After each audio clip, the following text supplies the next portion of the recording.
Club Rolex Regatta 2009. I got to try it one more time. It's probably my 20th time going for it. And what can I say? We got 20 knots of wind today. We're going to have 15 to 20 all weekend. Sunny skies. I got a Hobie 16 beach cat. We're going to have Hobie 16s all the way up to probably 70 footers, I believe, crashing around the race course. I wouldn't be anywhere else in the world at this point. It's my home. I don't care where I am. I'm always going to make Rolex Regatta. There is the gun, and everybody, including Donnybrook here, starts on port tack.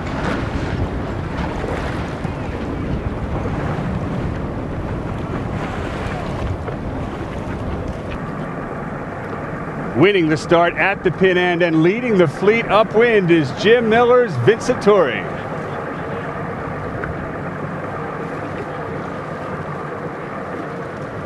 Out is Yeoman to the left.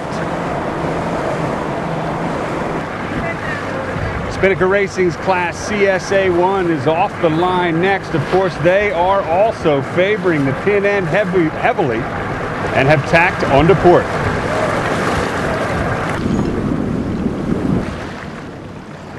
It's no surprise that the first boat around Dog Island leading the entire fleet, Jim Mitchell's Vincitori, is literally flying downwind with the big A sail up.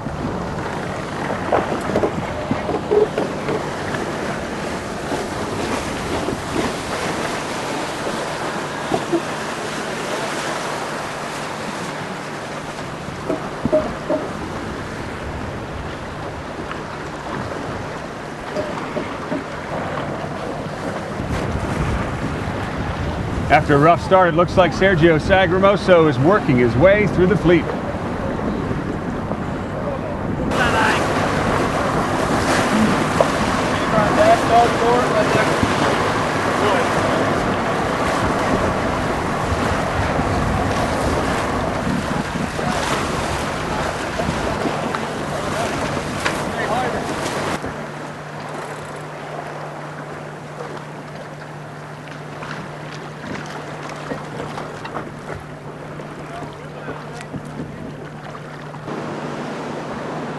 There's no mark around the windward side of Dog Island, so the fleet has to work their way precariously between the rocks as close as they dare.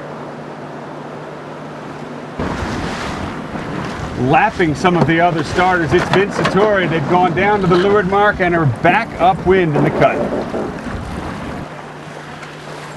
The rest of the Spinnaker racers have rounded Dog Island heading downwind for the first time.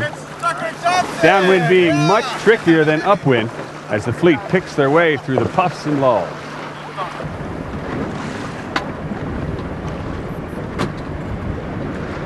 Can Vincitori be stopped? The top of Dog Island again belongs only to her.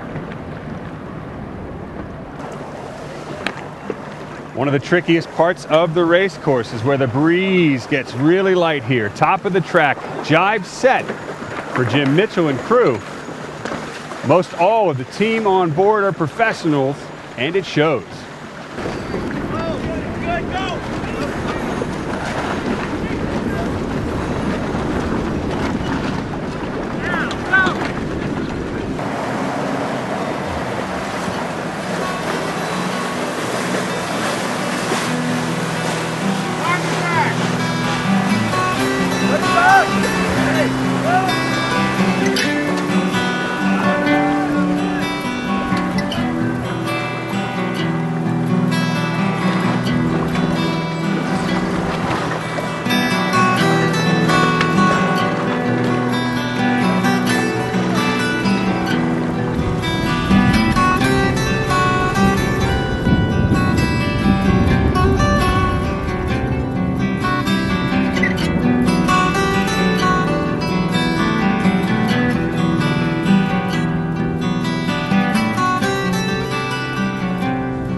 biggest boats to the smallest, it just doesn't get any better than this.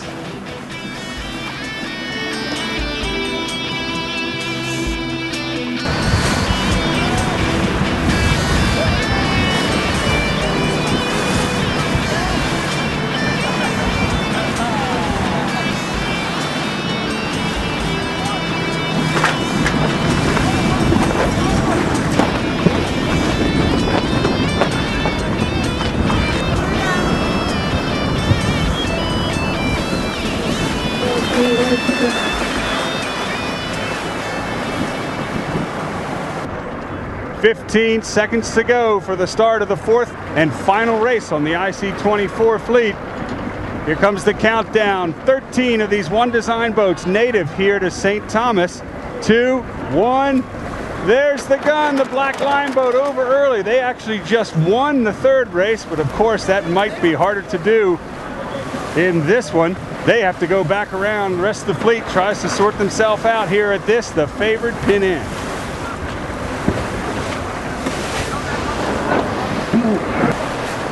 And he wasn't the only one over early.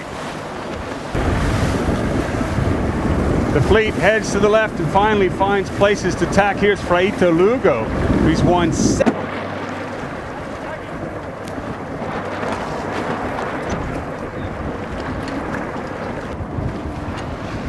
Lugo just behind though, 3 lengths back in second place. I'd be nervous to be just in front of him downwind. Rest of the fleet piles in from behind.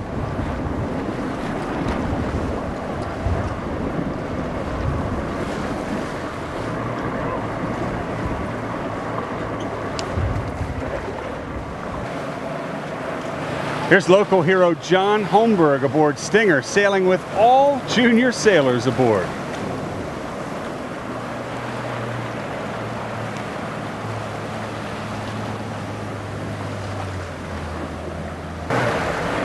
Here's Chris Carreri and crew in first place. They've taken the left side downwind and now jibe to reconnect with the fleet. At the leeward gates, Carreri chooses the right-hand side. Fraito Lugo takes the left-hand side in second place, just ahead of Colin Rathburn. Remember, he was over early at the start. He's now back in third place, chasing Lugo down.